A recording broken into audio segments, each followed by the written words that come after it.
The Legend of Zelda Tears of the Kingdom's main story is pretty bad. We all know this. But what I find more interesting is the untold story, the one that the players have to find and piece together themselves. There are many different stories told through the environment, but most of them are left as mysteries.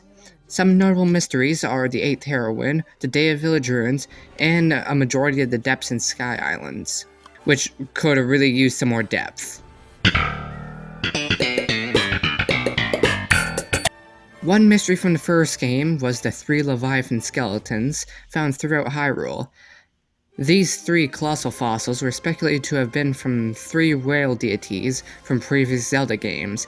The Elden fossil was the Leviathan from Skyward Sword, the Gerudo fossil was the Windfish from Link's Awakening, and the 3rd Hebrew skeleton didn't resemble any of the great whales due to its weird head protrusion, so its identity remained a mystery.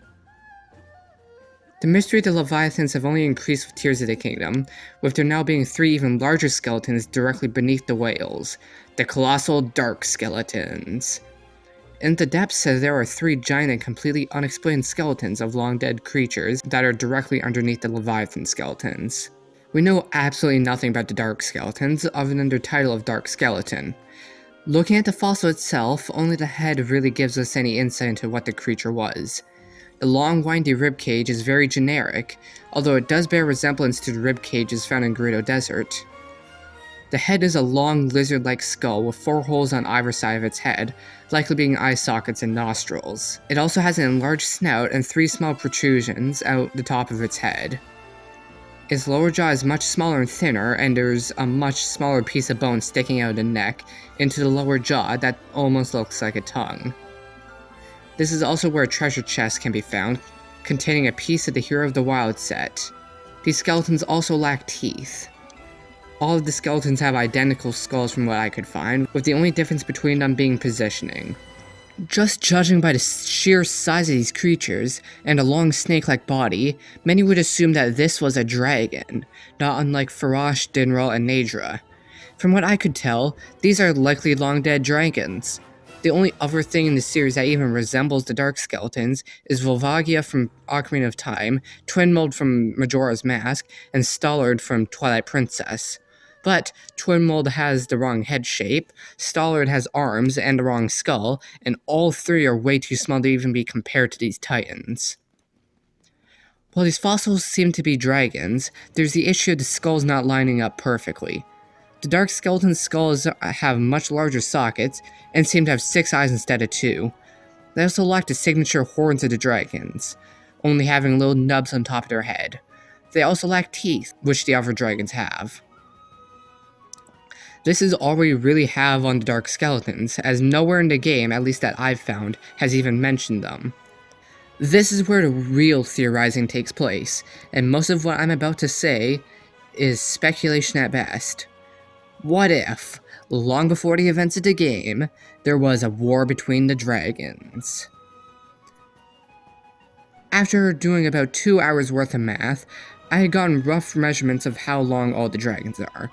The 4 good guy dragons are each about 335 meters in length, with Nadra being the largest at 343 meters long, Dinral at 339 meters long, then Farash at 333 meters long. Finally, the Light Dragon is 321 meters long. The measurements vary a little from where I put the pins, but they're all roughly the same length. The one evil dragon that we have in the game, the Demon Dragon, is roughly 832 meters in length. That's huge. And it's probably even more large because I messed up some of the pins.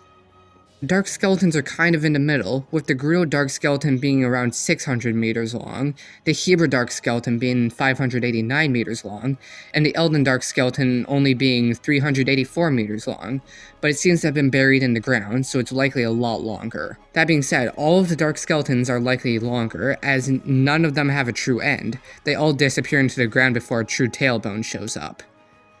The size that's comparable to the Demon Dragon and the title of Dark Skeleton leads me to believe that these skeletons were a sort of foil to the 3 goddess dragons, an evil counterpart to the 3 golden goddesses.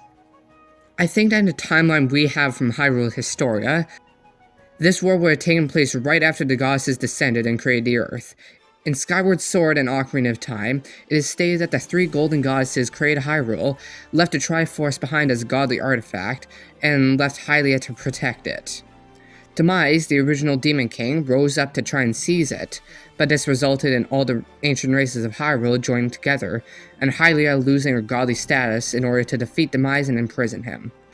This part of the timeline seems pretty untouched from Tears of the Kingdom, since it takes place before Ocarina of Time, which is roughly when the events of Tears of the Kingdom's memories take place, since Ganon is there. Now, Tears of the Kingdom throws the entire timeline into chaos after that, which is why I think Breath of the Wild and Tears of the Kingdom take place in a fourth branch of Ocarina, but I'll save that for another video. My idea for how the Dragon War gets around the pre-established lore is that it took place over 10,000 years ago, meaning details were likely confused. It seems like that's already happened with the Zonai, since we don't know much about them, and they've been mostly forgotten as the barbarian tribe of Faerun, rather than the technological geniuses they were. I think just like how the events of Ocarina are similar but change, I think the creation of Hyrule was similar but different. In this version, the war between Hylia and Demise was instead a war between the Zonai and Demise, where the Zonai had secret stones that made them seem like gods. Eventually, Demise and his demon forces either stole some secret stones or learned how to make their own, and transformed some of them into dragons. With defeat imminent, the Zonai were forced to draconify themselves in order to fight back. Despite the immense power of these dark dragons, the Zonai won the war, and eventually formed Hyrule.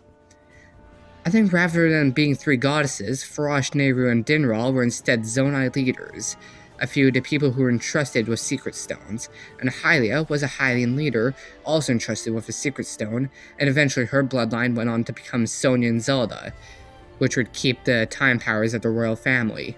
Also, to make sure that the dragons stayed dead, the three deity whales were sent to keep watch over the corpses of Demise's dragons. After that, I think the events of Skyward Sword would take place relatively the same, with Demise being sealed away in the end, and the Zonai would begin to worship their saviors, the three golden dragons. This would also explain the dragon imagery throughout Zonai culture. They also place a Hero of the Wild set here for anyone brave enough to visit the gravesite of these three colossal beasts to show their courage. This one is dubiously canon though, since it was obtained in a completely different way in Breath of the Wild.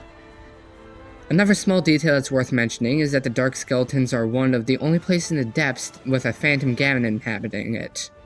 I speculate this is because Ganon, who is a reincarnation of Demise, is trying to gather any leftover power from these fossils in order to power himself up. The only other places in the depths where Ganons are is in the Korra Grove poisoning the Deku Tree and beneath Hyrule Castle, likely to guard Ganon. Now to bring up a few counter-arguments. The dragons can't die. The dragons don't seem to die of old age, but they can be destroyed if you take out the secret stone. However, only the demon dragon has an exposed secret stone, and even then you have to hit specific points on its body to reveal it, with a sword specifically made to counter evil. We also know that if someone was to recover from draconification, they would keep the secret stone, as Zelda was able to keep Raru's stone in the ending cutscene. 2. How did the skeletons end up in the depths? I don't really know, but I'm assuming the Zonai used some magic to bury them. 3. How do you know that the Leviathans are there to seal the dragons or keep watch? I don't. The Leviathans are still a mystery, and it does seem like they died of natural causes rather than sacrificing themselves, but we have no way of knowing this. The timeline makes no sense with this in it. Well, suck it up, this timeline makes no sense, and Tears of the Kingdom basically retconned the entire lore, so we're kind of all starting from scratch here. 5. How come they were never mentioned or depicted anywhere by the Zonai? They likely kept the Dark Skeleton's existence a secret to prevent anyone else from attempting to revive or draconify themselves. Alright, I think I've said enough. What do you think of this theory? Do you agree? Disagree? Do you have some counterpoints? Maybe like, comment, and subscribe, so hopefully a larger Zelda theorist will see this and give their own thoughts. I don't know, have a great day, and see you guys next time.